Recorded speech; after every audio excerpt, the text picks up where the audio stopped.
Good morning students. हम doctor Bhimrao Ambedkar के दलित उद्धार संबंधी विचार देख रहे थे। किस तरह से समाज के कमज़ोर, दलित, शोषित, पीड़ित, उत्पीड़ित जो लोग थे उनको कैसे उन्होंने राह दिखाई, और राह दिखाने के लिए पहले ज्ञान प्राप्त किया। दुनिया का हम कहेंगे कि जो बड़ी से बड़ी यूनिवर्सिटीज़ में उन्होंने अध्ययन किया, और अध्ययन करने के पश्चात अपने समाज के सुधार का बीड़ा उठाया। समाज के सुधार का क्या, समाज के जो शोषित, दबे कुचले लोगों को उठाने का बीड़ा उठाया।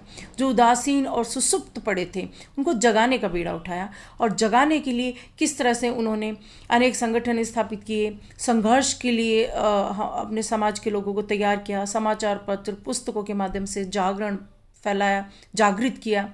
और यहाँ तक कि न सिर्फ अपने समाज के लोग बल्कि स्वर्ण समाज के लोगों के दृष्टिकोण में बदलाव के लिए भी अनेक प्रयास किए, सत्याग्रह किए, और हिंदू धर्म को वो स्थान देना चाहा जिसमें समानता, स्वतंत्रता, भातृत्व के भाव हो, मानवीयता से ओतप्रोत बने वो धर्म, न कि इंसान इंसान के बीच में फ़र्क करना सिखाए, भेदभाव करना सिखाए, या ये कहें कि एक वर्ग द्वारा दूसरे वर्ग को प्रताड़ित करना सिखाए, शोषित करना सिखाए, दमन करना सिखाए। और इसके लिए उन्होंने राजनीतिक दल तक बनाए, अनेक पुस्तकें लिखी, वो सब हमने देखा, और देखिए आपके सामने है किस तरह से उन्होंने क्या क्या नहीं किया हमारे समाज की जो पुरातन जो सोच थी उसको बदलने के लिए। और पुरातन सोच में भी देखिए हिंदू धर्म के जो मूलभूत जो विचार थे उनको भी चुनौती दी उन्होंने। हिंदू समाज की मूल मान्यताओं में क्रांतिकारी परिवर्तनों की मांग की, और ये मान्यताएं क्या, ये देखिए आपके सामने है कि पुरोहित कर्म के बारे में उन्होंने चुनौती दी कि उसी वर्ग के लोगों को क्यों पुरोहित बनाया जाए, क्यों ना इसकी एक सामान्य परीक्षा हो, सभी वर्गों के लिए खोला जाए, और यदि पुरोहित वर्ग, पंडित वर्ग, ब्राह्मण हो, पंडित हो, उसके द्वारा भी अगर गलत काम हो तो उसको भी दंडित किया जाए। तो इस तरह से उन्होंने समाज को जागृत करने का प्रयास किया, और ये कहा कि हिंदू धर्म जो है उसमें विवेक का अभाव है, उसमें विवेक लाना है, स्वतंत्र सोच लानी है। तब तक हिंदू धर्म, जब तक हिंदू धर्म हम कहें कि जिस तरह से बौद्ध है, मुस्लिम है, ईसाई है, कोई धर्म ऐसा नहीं है जो भेदभाव का समर्थन करता हो, लेकिन हिंदू धर्म करता है, तो इसका उन्होंने विरोध किया। तो आज इस दूसरे भाग में हम देखेंगे दलित उद्धार के लिए और उन्होंने क्या किया।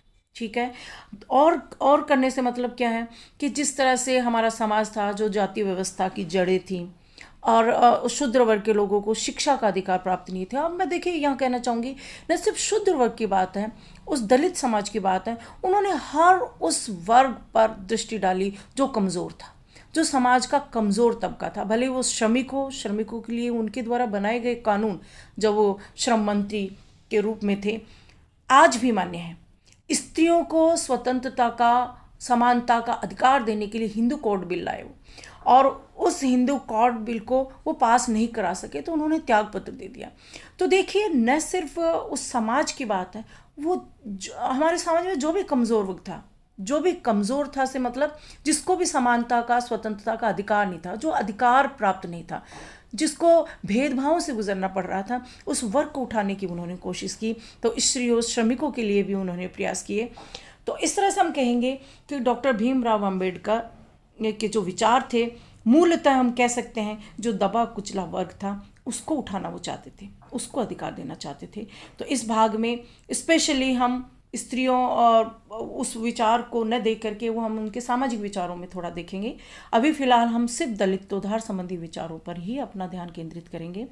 तो इसमें देखिए पहले 2 पॉइंट देख चुकी हूँ, ये जो तीसरा पॉइंट है आपके सामने है, जाति प्रथा के स्वरूप में परिवर्तन। ये देखिए वो ये चाहते थे कि जाति व्यवस्था का जो वर्तमान भारतीय समाज में स्वरूप है, जो वर्ण व्यवस्था थी, उसका भी उन्होंने हम कहेंगे कि समर्थन नहीं किया, उसका भी उन्होंने विरोध किया, क्योंकि जाति व्यवस्था का जो वर्तमान जन्म के आधार पर स्वरूप है उसका मूल जो है उस वर्ण व्यवस्था में, उसको भी वो स्वीकार नहीं करते थे। गांधी जी ने उसको स्वीकार किया, लेकिन अंबेडकर उसको स्वीकार नहीं करते थे, क्योंकि उनका मानना था कि वर्ण, जब हम समाज के किसी वर्ग को कहें कि ये वर्ग ये काम करेगा, जैसे मान लीजिए ब्राह्मण वर्ग के लिए ये निर्धारित था कि अध्ययन अध्यापन का ही काम करेगा, तो ये जब वर्ण व्यवस्था की जब उत्पत्ति हुई वहीं पर ही हम कहेंगे भेदभाव की भी उत्पत्ति हुई।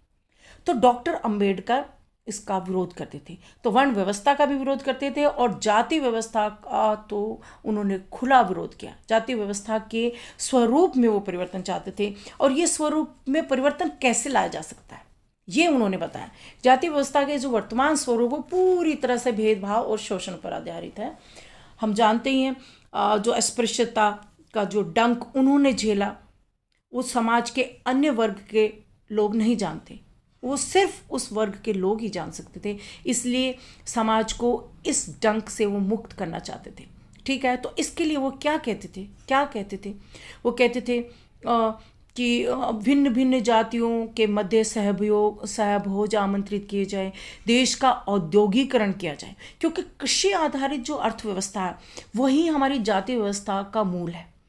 जैसे जैसे हम कृषि आधारित अर्थव्यवस्था से दूर औद्योगिकरण का विकास करेंगे अपने देश में, और उद्योग धंधे देखिए जहाँ स्थापित होते हैं तो अनेक जाति वर्ग के लोग उस कंपनी उस फैक्ट्री में काम करते हैं और काम करते हैं। तो गांव में जो कृषि आधारित जो हम कहें कि जो प्रोफेशन थे वो वहीं छूट जाते हैं और उस धरातल पर वो समान हो जाते हैं। तो इसलिए वो कहते थे कि सहभोज वगैरह जितना एक दूसरी जातियों के साथ खाना पीना जब तक हम शुरू नहीं करेंगे तब तक जाति व्यवस्था के स्वरूप में परिवर्तन नहीं होगा। और देखिए और भी उन्होंने कितना आगे सोचा। जाति व्यवस्था के स्वरूप में परिवर्तन करने के लिए वो पारिवारिक प्रणाली जो है हमारी उसमें भी सुधार चाहते थे, उस सिस्टम को सुधारना चाहते थे। पारिवारिक प्रणाली मतलब वो ये चाहते थे कि विभिन्न जातियों के मध्य रक्त का सम्मेलन हो। रक्त का सम्मेलन कैसे होगा, यानी अंतर जातीय विवाह को सम्मानित करना चाहते थे, अब प्रभावशाली उपाय समझते थे। तो इस तरह से हम कहेंगे कि जाति व्यवस्था के स्वरूप में वो परिवर्तन चाहते थे। और जाति व्यवस्था के स्वरूप में परिवर्तन के लिए न सिर्फ जो दलित वर्ग है, जो शोषित वर्ग है, जो अस्पृश्य वर्ग है, उनके मानसिक स्तर में परिवर्तन किया, बल्कि स्वर्णों के जो दृष्टिकोण था उसमें भी परिवर्तन का प्रयास किया। इसके लिए उन्हें सत्याग्रह किए और अनेक जगहों पर स्वर्ण समाज के दृष्टिकोण में परिवर्तन का भिन्न भिन्न तरीकों से प्रयास किया। वो अलग बात है कि वो उसमें असफल हुए। यहाँ तक कि उन्होंने धर्म परिवर्तित करने की भी एक तरह से कहेंगे कि चेतावनी दी। 13 अक्टूबर 1936 में उन्होंने येवला में जो नासिक में तो वहाँ एक सम्मेलन में धर्म परिवर्तन की घोषणा की 1936 में। देखी उन्होंने क्या कहा था यहाँ पर, उन्होंने कहा था कि मैं भले ही अस्पृश्य समाज में पैदा हुआ हूँ लेकिन मृत्यु भी उस समाज में प्राप्त करूँ ये कोई आवश्यक नहीं है। एक तरह से उन्होंने कह दिया कि यदि हिंदू समाज में समानता का स्तर वो प्राप्त करने में असफल हुए तो वो हिंदू धर्म को बदल लेंगे, यानी अपने धर्म को छोड़ देंगे। क्यों? क्योंकि धर्म वही है जो मनुष्यता की सीख देता है और हिंदू धर्म में मनुष्यता नहीं है, ऐसा वो समझते थे। तो इस तरह से हम कहेंगे जाति व्यवस्था के स्वरूप में परिवर्तन उन्होंने चाहा। दलित वर्गों को शिक्षित और संगठित करने की आवश्यकता पर बल दिया उन्होंने। देखिए वो वही वाली बात है कि दो चीज़ वो चाहते थे। एक तो दलित वर्ग जो समाज है, कमज़ोर समाज है, उसकी उदासीनता और उसका जो परतंत्रता को जो उन्होंने अपने स्वभाव का एक हिस्सा जो समझ लिया था उसको तब तक नहीं बदल सकते जब तक कि शिक्षा का विकास नहीं होगा। इसलिए उन्होंने उनको अधिकाधिक शिक्षित करने की बात कही। दूसरी बात, वो राजनीतिक अधिकार और स्वतंत्रता भी चाहते थे, राजनीतिक पावर चाहते थे। वो ऐसे समझते थे कि अन्य समस्याओं की चाबी अपने आप मिल जाएगी यदि राजनीतिक अधिकार प्राप्त हो जाएंगे। तो इसके लिए उन्होंने संगठित करने की बात कही, दल बनाए, शिक्षित करने की बात कही और शिक्षा पर इतना बल दिया कि ज्ञान अगर प्राप्त हो जाएगा तो सभी संभावनाओं के द्वार स्वतः खुल जाएंगे। तो इस तरह से उन्होंने दलित वर्गों को शिक्षित और संगठित करने की बात की। और अगर ऐसा होगा तो शताब्दियों से असमान व्यवहार को जो झेलने का हम कहेंगे असमान व्यवहार झेलते झेलते मानसिक रूप से ही वो अपने आप को कमज़ोर मानने लगे हैं, मानसिक रूप से ही अपने आप को दोयम दर्जे का मानने लगे, अपने आप को हीन मानने लगे। वो तब तक दूर नहीं होगा जब तक कि उस समाज को शिक्षित नहीं किया जाएगा। तो इसलिए उन्होंने शिक्षा का महान अभियान का बीड़ा उठाया और इसके लिए आरक्षण की बात उन्होंने की, संविधान में आरक्षण व्यवस्था को रखा भी उन्होंने। और बहिष्कृत हितकारिणी सभा वगैरह ऐसे जो संगठन थे उनके माध्यम से उन्होंने शिक्षित दलित वर्गों को संगठित करने, शिक्षित करने के आंदोलन चलाए। 1936 में उन्होंने इंडिपेंडेंस लेबर पार्टी की भी स्थापना की। तो इस तरह से हम कह सकते हैं कि संघर्ष करना सिखाया। उन्होंने ये समझाया कि मूक और असहाय होकर नहीं बैठे, मूक और असहाय होकर न बैठकर न्याय संगत स्थान प्राप्त करने के लिए संघर्ष करें। तो इसकी बात उन्होंने कही। और देखिए 5वां जो पॉइंट है, दलित वर्गों के लिए विधानमंडलों में पर्याप्त और पृथक प्रतिनिधित्व की बात करते हैं। इसके लिए उन्होंने अंग्रेज़ों से बात की। अंग्रेज़ों ने जो हम कहेंगे कि से मांग की कि दलितों के लिए पृथक निर्वाचक मंडल बनाया जाए। पृथक निर्वाचक मंडल से क्या चाहते थे वो? पृथक निर्वाचक मंडल से वो चाहते थे कि दलितों को 2 वोट देने का अधिकार, 2 वोट देने का, एक जिसके माध्यम से वो दलित वर्ग के नेता का या अपने प्रतिनिधि का चयन करें, दूसरा जिसके माध्यम से वो सामान्य वर्ग के प्रतिनिधि का चयन करें।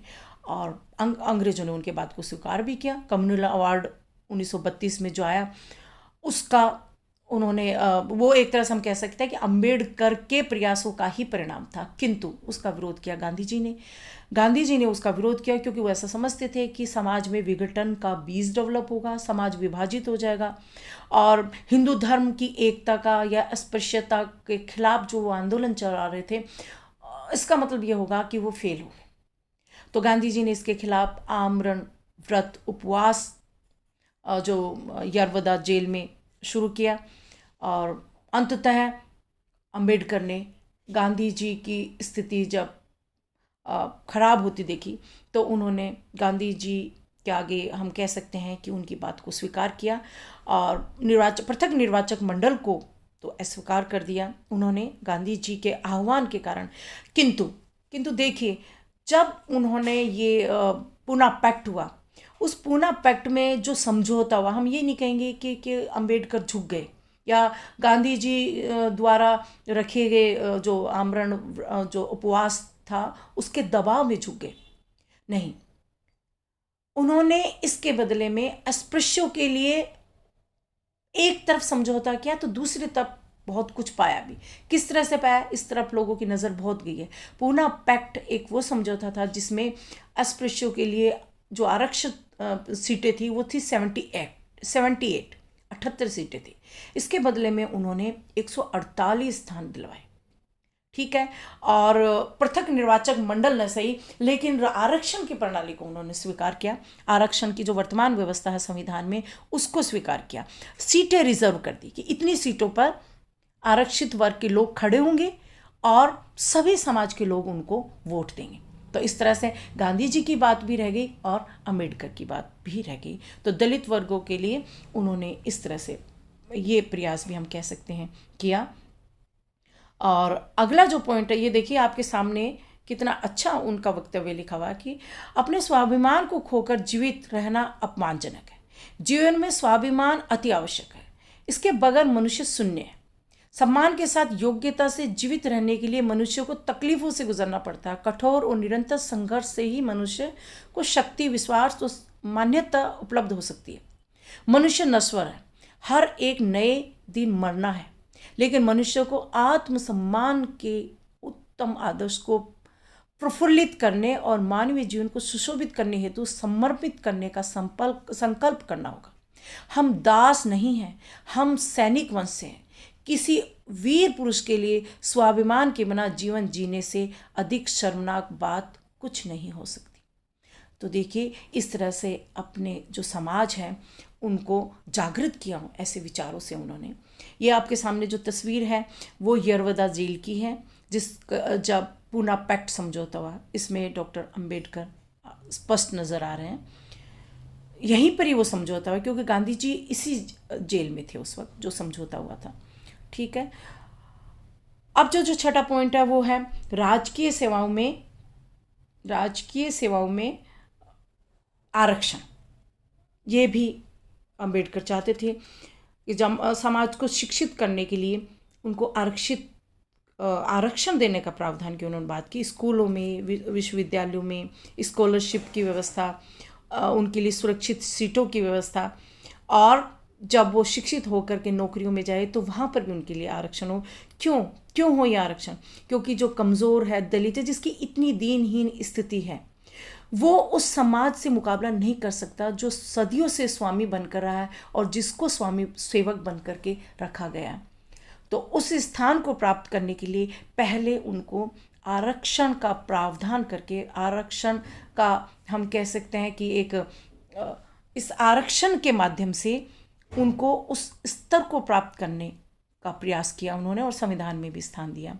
इसी तरह से हम कहेंगे शिक्षा आदि क्षेत्रों में विशेष सुविधाएं, ये जैसा मैंने कहा स्कॉलरशिप का प्रावधान, रोजगार के लिए आरक्षण, और तो वो तो है ही है। खैर, इसके अलावा जो हम जानते हैं कि इस वर्ग के लोगों की साधनों की दृष्टि से देखा जाए तो बहुत निम्न साधन भी उनको प्राप्त नहीं है, तो इसलिए वो चाहते थे शिक्षा आदि क्षेत्रों में उनको विशेष सुविधाएं दी जाए। विशेष सुविधाओं से मतलब वही वाली बात है जो मैंने अभी ऊपर आपको जिक्र कर दिया था थोड़ा, छात्रवृत्तियां हो, छात्रावास बनाया जाए, छात्रावासों में फ्री में रहने की व्यवस्था हो, उनको वित्तीय सहायता दी जाए।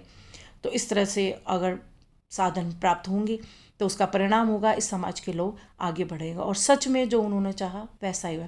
आज इस समाज के लोग बड़े बड़े पदों पर हैं, हर वर्ग में हम कह सकते हैं समाज के लोग हर क्षेत्र में आज बहुत आगे बढ़ चुके हैं और बिल्कुल समानता और स्वतंत्रता का अनुभव कर रहे हैं, और जहाँ नहीं कर रहे हैं तो वहाँ उसको प्राप्त करने के लिए संघर्ष कर रहे हैं। तो ये जो संदेश था वो हम कह सकते हैं कि ये जो प्रयास था डॉक्टर भीमराव अंबेडकर का ही था। यही मार्ग उन्होंने दिखाया, इस मार्ग पर चल करके इस समाज के लोग हम कहेंगे कि आज बहुत ज़्यादा आगे आ चुके हैं।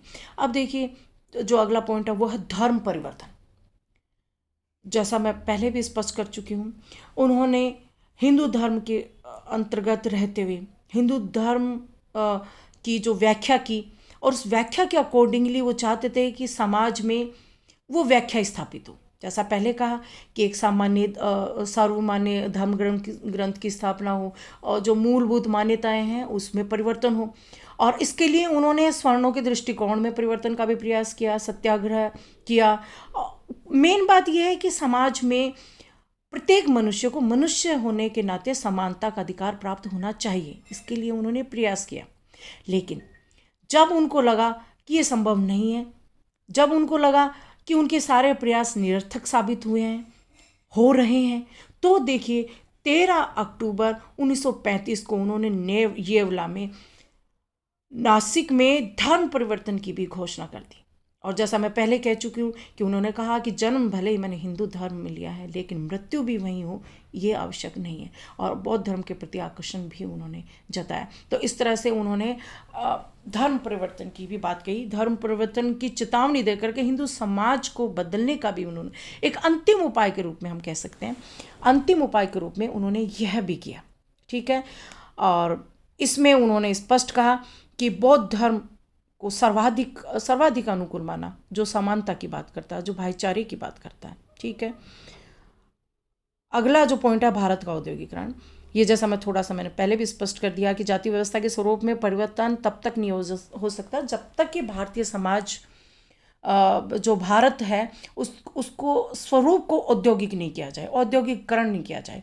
क्योंकि जो परंपरागत कृषि आधारित अर्थव्यवस्था जो है उसमें जन्म के साथ ही हर जो जिसने जन्म लिया उसका प्रोफेशन भी सिद्ध हो गया, प्रोफेशन भी निर्धारित हो गया, और इस कारण से जाति व्यवस्था के स्वरूप में परिवर्तन नहीं हो सकता। इसलिए वो चाहते थे भारत का अधिकाधिक औद्योगिकरण हो, और औद्योगिकरण होगा तो इसका परिणाम क्या होगा, भारत की जो अर्थव्यवस्था न सिर्फ ज़्यादा स्ट्रॉन्ग है, ज़्यादा व्यापक होगी, ठीक है, लेकिन औद्योगिकरण का जो सबसे बड़ा फायदा होगा वो ये कहते हैं कि दलित वर्ग सामाजिक और आर्थिक दोनों ही दृष्टियों से जो अभी तक प्रताड़ित रहा है वो अब उन्नत हो जाएगा। क्यों? क्योंकि जब किसी जैसा मैंने पहले कहा जहाँ जिस उद्योग में वो काम करेंगे वहाँ उनकी जाति का स्वरूप अपने आप ही कम हो जाएगा, क्योंकि सब लोग एक तरह का ही काम करें, कर्म की प्रकृति एक हो जाएगी, तो सामाजिक स्वरूप में परिवर्तन होगा ही होगा। दूसरा, आर्थिक दृष्टि से भी मजबूत होंगे। कैसे होंगे मजबूत? क्योंकि वर्तमान जो कृषि आधारित अर्थव्यवस्था है, जो ग्रामीण अर्थव्यवस्था का स्वरूप है, उसमें हम क्या देखते हैं, दलित वर्ग के लोग क्या करते हैं, वो सिर्फ खेतों में मजदूरी करते हैं, और मजदूरी भी ऐसी करते हैं जिसमें उनको मेहनताना भी नहीं मिलता, और पूरे साल काम करके उनको 2 वक्त का खाना मिलता है और बेगार करना होता है। पूरे साल वो मेहनत करते हैं लेकिन उनको उसके प्रतिफल में कुछ नहीं मिलता। तो इस तरह से वो समझते थे कि ये कमज़ोर जो हीन स्थिति है वो हमारा जो सामाजिक ढांचा है उसके कारण है, कृषि आधारित अर्थव्यवस्था के कारण है। तो इसलिए चाहते थे कि भारत का औद्योगिकरण हो, वैकल्पिक रोजगारों की व्यवस्था हो। अब किसी उद्योग में, किसी कंपनी में कोई दलित वर्ग का व्यक्ति काम करेगा तो उसको भी वही तनख्वाह मिलेगी जो किसी और वर्ग के व्यक्ति को। तो इस तरह से आर्थिक स्थिति सुदृढ़ हो जाएगी। ठीक है, तो इसका मतलब ये भी हमने समझना चाहिए कि वो पूंजीवादी व्यवस्था के समर्थक थे, वो अनियंत्रित विकास के विरुद्ध थे इस दृष्टिकोण से भी। तो इस तरह से हम कहेंगे कि दलित उद्धार के लिए उन्होंने, देखिए ये 9 पॉइंट हमने देखे किस तरह से उन्होंने समाज में जो कमज़ोर स्थिति है उनको मजबूत स्थान दिलाने के लिए प्रयास किया। देखिए, और उन्होंने धर्म की जो व्याख्या की आपके सामने, मूसी धर्म को मानता हो जो स्वतंत्रता, समानता और भाईचारा सिखाता है, और इस धर्म के आधार पर वो ये चाहते थे कि हिंदू धर्म में परिवर्तन हो।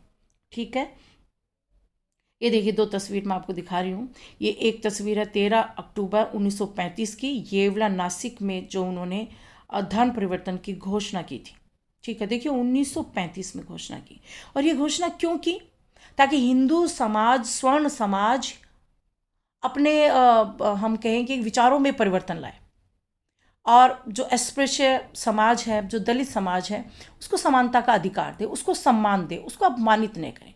ऐसे समाज में वो कहते थे कि ऐसा समाज जिसमें मनुष्य को पानी तक पीने का अधिकार नहीं है उन सार्वजनिक कुओं पर जहाँ अन्य समाज के लोग पानी पी रहे हैं, तो उस धर्म में रहने का कोई मीनिंग ही नहीं है, उस धर्म में रहने का कोई मतलब ही नहीं है। ऐसा अम्बेडकर ने इस सम्मेलन में कहा। ठीक है, ये एक तरह से उन्होंने हिंदू धर्म के स्वर्ण समाज को चेतावनी दी थी कि वो बदल जाए, अधिकार दे दें इन लोगों को। ठीक है, मौलिक सिद्धांत, जो मौलिक प्राकृतिक अधिकार है जो प्रत्येक व्यक्ति को मिलनी चाहिए, लेकिन हिंदू समाज में एक बहुत बड़े वर्ग को वो अधिकार प्राप्त नहीं है। ठीक है, अब देखिए आपके सामने ये है जो उन्होंने हिंदू धर्म ग्रहण किया था उस वक्त की तस्वीर। अंबेडकर है, उनकी वाइफ सविता अंबेडकर। देखिए ये जो कन्वर्सेशन की है अंबेडकर एंड सेकंड वाइफ, देखिए सविता, आफ्टर दियर कन्वर्सेशन। ठीक है, बुद्धिज़्म इन नागपुर 1956। तो ये है 14 अक्टूबर 1956 की तस्वीर, जब नागपुर में उन्होंने बौद्ध धर्म स्वीकार कर लिया। और 14 अक्टूबर को जो उन्होंने बौद्ध धर्म स्वीकार किया, उसके बाद में देखिए 6 दिसंबर 1956 को ही उनकी मृत्यु हो गई। कहीं ना कहीं मुझे ऐसा लगता है कि उनके जो जहन में ये बात थी कि मेरे धर्म परिवर्तित करने से समाज के लोग आगे आएंगे और बौद्ध धर्म को स्वीकार करेंगे, और बौद्ध धर्म को स्वीकार करके उनको समानता का अधिकार भी प्राप्त होगा। तो ये जो बात थी वो फलीभूत नहीं हुई, और देखिए 2 महीने बाद में ही उनकी मृत्यु हो गई। लेकिन देखिए 20 साल उन्होंने इंतज़ार किया, 20 साल, उसके बाद में हिंदू धर्म ग्रहण किया। ये तस्वीर देखिए समाज के लोगों के साथ, वही उसी वक्त की तस्वीर है ये, जब उन्होंने हिंदू धर्म ग्रहण किया। और देखिए ये अंबेडकर की पिक्चर, बहुत ही सुंदर तस्वीर है। देखिए इसमें हमारा समाज का जो ताना बाना है, समाज का जो स्वरूप है, वो इस तस्वीर में देखिए। अंबेडकर इस समाज को बदलना चाहते, इस समाज के स्वरूप को बदलना चाहते थे। देखिए किस तरह से ये बिल्कुल हमारी प्राचीन कुछ कहानियों, शास्त्रों में कहे गए कुछ, हम कहें कि जो ऐतिहासिक किंवदंतियाँ, उनको भी इसमें दिया गया है। हमारे जो सारनाथ के जो स्तंभ है उसकी तस्वीर भी है आपके सामने, बुद्ध धर्म से लेकर के। ये देखिए, ये हमारा, ये देखिए ये पानी पीने वाली जो बात है, इस तरह से ये जो दीनहीन स्थिति जो दलित वर्ग की नज़र आ रही है, ये एक मजबूत स्थिति। ये देखिए ये बौद्ध धर्म, बुद्ध की पिक्चर है सामने, ये वणिक समाज का प्रतिनिधि, ये देखिए। और ये देखिए ये जो सफाई करते हुए दलित समाज का व्यक्ति। तो ये देखिए ये तस्वीर हमें हमारा जो समाज है उसका दर्शन करा रही है। और अम्बेडकर इस समाज को बदलना चाहते, इस समाज के स्वरूप को बदलना चाहते थे। ठीक है, तो इस तरह से आज के लिए इतना ही। कहने की बात है कि दलित उद्धार संबंधी जो उनका विचार थे वो समाप्त हुए। ये कोटेशन देखिए अम्बेडकर का कि जीवन लंबा होने के बजाय महान होना चाहिए, और इन्होंने अपने जीवन में ये संभव करके दिखा दिया। कोई आवश्यकता नहीं है कि हम लंबा जीवन जिए, बहुत छोटा जीवन भी हो सकता है, लेकिन वो जीवन कैसा है वो इम्पोर्टेंट है। उस जीवन में उसने क्या पाया वो इम्पोर्टेंट है। और अम्बेडकर ने अपने जीवन में जो महान लक्ष्य लिया था उसको पूरा किया, और आज भी उनके लक्ष्य पर, उनके महान आदर्शों पर समाज का कितना बड़ा वर्ग आज भी चल रहा है, और वो स्वतंत्रता अधिकार प्राप्त करने के लिए आज भी संघर्ष कर रहा है और सफल हो रहा है। धन्यवाद।